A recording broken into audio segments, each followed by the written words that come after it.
Hello दोस्तों, welcome back to आरव्यू novel. आज का यह वीडियो सोललैंड 5 की नोवेल पर बेस्ड Q&A का पार्ट 1 है। सबसे पहले तो आप सभी के टाइम और सपोर्ट के लिए तहे दिल से शुक्रिया।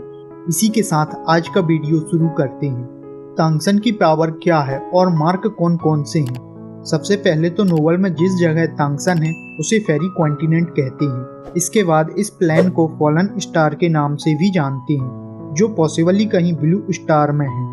और यहाँ पर स्पिरिचुअल एनर्जी इतनी अधिक होती है कि जो अचीवमेंट तांगसन को डोल्वू कॉन्टिनेंट में 24 प्लस के बाद मिली थी, वही यहाँ पर यह तांगसन को 15 या 16 साल की उम्र में ही मिल चुकी है। और यहाँ हर एक लेवल डोल्वू कॉन्टिनेंट के 10 सोल लेवल के बराबर है। तो गॉड लेवल 10 टीयर, इसके बाद 11 किंग लेवल और 12th एम्परर लेवल होता है। साथ ही इस प्लान में किंग लेवल की कल्टीवेशन का कोई कॉन्सेप्ट अभी तक के चैप्टर में नहीं आया है। यहाँ 10th लेवल 3rd क्लास के गॉड की पावर को रखता है, तो वहीं 12th लेवल एम्परर होने के साथ सुपर गॉड की पावर को रखता है। और अभी की स्थिति में तांगसन के पास 9 मार्क हैं, जबकि ब्लड लाइन ज़्यादा हो सकती हैं, लेकिन तांगसन इन्हें फ्यूज कर देता है। जिसमें मुझे जितनी याद है वह यह है: golden linger gang, time change, blue silver emperor, जिन मैंगुइन चेंज, क्रिस्टल डिमोन मार्क, जिन penguin golden wings, sky fox और गोल्डन राइनो। एक मुझे अभी याद नहीं है, वह डिस्क्रिप्शन में डाल दूंगा। तांगसन कितना पावरफुल हो सकता है, तो उसके समझने के लिए सबसे पहले तो तांगसन की मार्क की पावर होगी, क्योंकि आने वाले कुछ ही चैप्टर में तांगसन के पास 5 सुपर ब्लड लाइन बनकर तैयार हो जाती हैं और क्रिस्टल डिमोन भी पूरी तरह से तांगसन को सबमिट कर देता है, जिससे तांगसन अब इसका यूज भी कभी भी कर सकता है।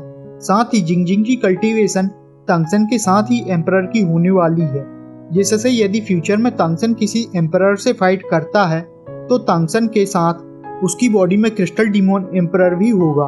और यदि अब तांगसन का ओपोनेंट एम्परर लेवल का होगा, तब भी तांगसन के पास 2 एम्परर की पावर होगी, जिसे वह सीधे ही क्रिस्टल डिमोन से इनहेरिट करेगा। और फ्यूचर में एम्परर व्हाइट टाइगर भी क्रिस्टल डिमोन के जैसा हो सकता है, जिससे अब आप सभी तांगसन की अपकमिंग पावर का अंदाजा लगा सकते हो। साथ ही मुझे इतनी अधिक पावर होने के साथ यह नहीं लगता है कि तांगसन का सबसे बड़ा ओपोनेंट तियान्यू होगा। वह तियान्यू से भी कहीं ज्यादा पावरफुल हो सकता है। पॉसिबली तियान्यू के साथ इस प्लेन का लॉर्ड भी हो सकता है। क्या पिकॉक किंग फिर से कैरी सिटी लॉर्ड बनेगा? तो इसके लिए हम पिकॉक किंग की छोटी सी जर्नी देख लेते हैं। जैसे ही तांगसन पिकॉक किंग को जियोहे या साओहे के रूप में फिर से जिंदा करता है, तो पिकॉक किंग अब एक इंसान बन चुका होता है। दूसरी तरफ तांगसन समुद्र में इंसानों की एक अलग ही दुनिया बसा रहा होता है। तांगसन आगे उसे ह्यूमन एम्पायर बनाएगा और जियोहे को वहां का प्रधानमंत्री बना देता है, जिससे पिकॉक किंग का फ्यूचर जो भी हो, अब वह इंसानों के साथ होने वाला होता है। और पिकॉक किंग अपने पूरी एक्सपीरियंस के साथ यह एम्पायर खड़ा करेगा। और ऐसा करते हुए जियोहे एक प्रकार से इंसानों के लिए और तांगसन का एहसान चुकाने के लिए इतनी अधिक मेहनत करता है कि वह धूप में काला और कम खाना खाने के कारण कमजोर हो जाता है। लेकिन उसकी वाइफ पिकॉक प्रिंसेस काफी जल्दी अपनी ब्लड लाइन जियोहे में इंजेक्ट करती है और 9 टीयर पर पहुंचा देती है, जिससे तांगसन भी डर जाता है।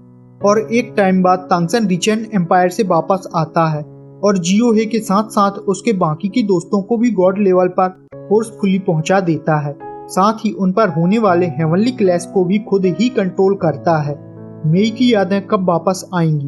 दरअसल तांगसन नहीं चाहता है कि मेई को अभी सब कुछ याद आ जाए। उसका कारण यह प्लान ही होता है, क्योंकि मेई को सब याद आ जाएगा तो एम्परर लेवल के साथ भी मेई पर वैसा ही क्लैश हो सकता है जो तांगसन पर हुआ था। साथ ही मेई को उसके एम्परर बनने के साथ सब कुछ याद आने लगेगा। असुरा गॉड और क्रिस्टल डिमोन में से कौन ज्यादा पावरफुल है? यदि हम गॉड और कल्टीवेशन की बात करें तो डिमोन ज्यादा पावरफुल है, लेकिन सोललैंड 5 के प्लान में कोई भी गॉड एग्जिस्ट नहीं करते हैं, जिससे वह पावरफुल तो काफी ज्यादा होते हैं, लेकिन गॉड नहीं है। साथ ही उनके पास गॉड लेवल का कोई सुपर आर्टिफैक्ट या वेपन भी नहीं है। तो किसी भी हालत में सेम कल्टीवेशन के यदि गॉड से डिमोन की फाइट होती है तो गॉड ही जीतने वाला होता है। अब यदि असुरा गॉड की बात करें तो असुरा गॉड की किंग लेवल की कल्टीवेशन है और क्रिस्टल डिमोन की सुपर गॉड लेवल की। साथ ही असुरा गॉड के पास असुरा स्वार्ड है, जिससे असुरा गॉड ज़्यादा पावरफुल होने वाले हैं। हाँ, लेकिन crystal demon versus sea god को देखा जाए तो क्रिस्टल डीमॉन जब तक भारी पड़ेगा जब तक सी गॉड ट्राइडेंट का यूज नहीं किया जाता है। इसके अलावा सी गॉड के पास एक और एक्स्ट्रा पावर होगी जिसे हम पावर ऑफ बिलीफ कहते हैं, और डीमॉन केवल लेवल के अनुसार ही गॉड लेवल तक पहुंच पाते हैं, लेकिन वह गॉड नहीं होते हैं। तांगसन की जर्नी और इमॉर्टलिटी।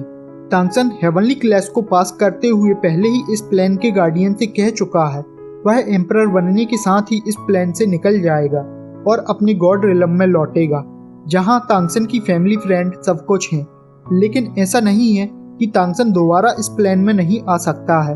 आगे चलकर तांगसन को कुछ ऐसे आर्टिफैक्ट मिलने वाले हैं जिससे तांगसन पूरी तरह से इस प्लेन के लॉर्ड या गार्डियन को ब्लैकमेल करेगा या कर सकता है।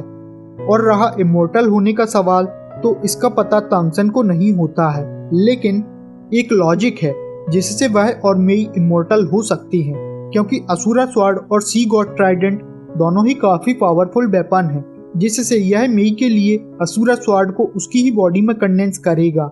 और असुरा स्वॉर्ड पहले से ही इमोर्टल है, जिससे पॉसिबली मेई भी इमोर्टल हो सकती है, और यही तांगसन खुद पर भी अप्लाई कर सकता है। तांगसन और मेई की मैरिज। इसके बारे में नोवेल में आने वाला सबसे बड़ा इवेंट यही होने वाला होता है।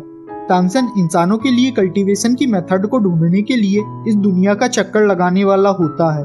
दूसरी तरफ एम्परर मतलब क्रिस्टल डीमॉन खत्म हो चुका होता है, जिससे एम्परर की रेस लग जाती है, और तियानियो मेई को पूरी तरह से डीमॉन बनाना चाहता है, जिससे वह एंसेस्ट्रल कोड का फायदा उठाते हुए मेई को परेशान कर रहा होता है, जिससे वह मेई के पास कई बार डीमॉन से मैरिज प्रपोजल भेजता है और मेई उसे हर बार रिजेक्ट कर देती है।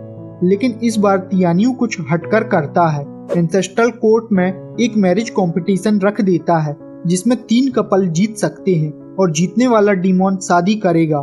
फिर मेई चाहे या ना चाहे मेई को उसमें पार्टिसिपेट करना होता है, और यही सबसे बड़ा अपकमिंग इवेंट है। और यदि मेई की शादी डीमॉन से होती है तो कोई चाहे या ना चाहे डीमॉन का फिर से कैरी सिटी पर कब्जा होगा, जहां मेई फ्यूचर में एम्परर बन सकती है। इसी बीच तांगसन भी रिचेन एम्पायर में पहुंच जाता है और तांगसन को गलतफहमी के कारण एक ब्लू गोल्डन क्लैन में जगह मिल जाती है। इनका एंसेस्ट्रल ट्री मरने की कगार पर होता है, लेकिन वह तांगसन से जुड़ जाता है और तांगसन को उसकी सक्सेसरशिप मिल जाती है। साथ ही यहाँ पर तांगसन अपनी इंसानी पहचान को छिपाते हुए ब्लू गोल्डन क्लैन का पैट्रियार्च भी बन जाता है। यह ब्लू गोल्डन ट्री फाइट में तो अच्छे नहीं होते, लेकिन इनकी लाइफ फोर्स और पावर तियानियो के जैसे होती है। इस क्लैन और उस एंसेस्ट्रल ट्री से सीधा फायदा तियानियो को होने वाला होता है। तांगसन यह चाहता तो नहीं था, लेकिन अनजाने में ही हो जाता है, जिससे तांगसन के पावरफुल होने के साथ ही तांगसन ब्लू गोल्डन क्लैन के पैट्रियार्च के रूप में एक फाइट के दौरान king Kong diamond essence emperor को खत्म ही कर देता है। साथ साथ काफी ज्यादा आसानी से डिब्रीफिंग पास करते हुए उसी सिटी का सिटी लॉर्ड भी बन जाता है। अब तांगसन के पास इतना पैसा होता है कि वह तियानियो को भी खरीद सकता है।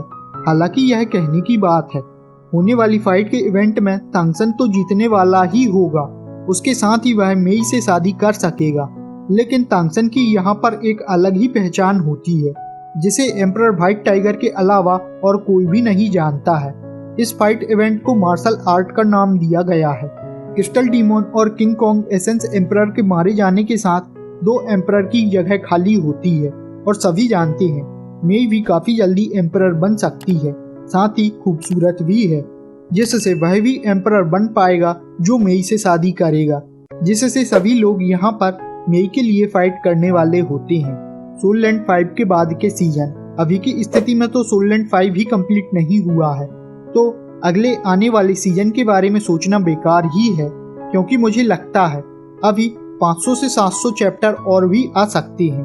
अब इस वीडियो में जिन क्वेश्चन को शामिल नहीं कर पाया हूँ वह हम कमेंट में जवाब दे देंगे।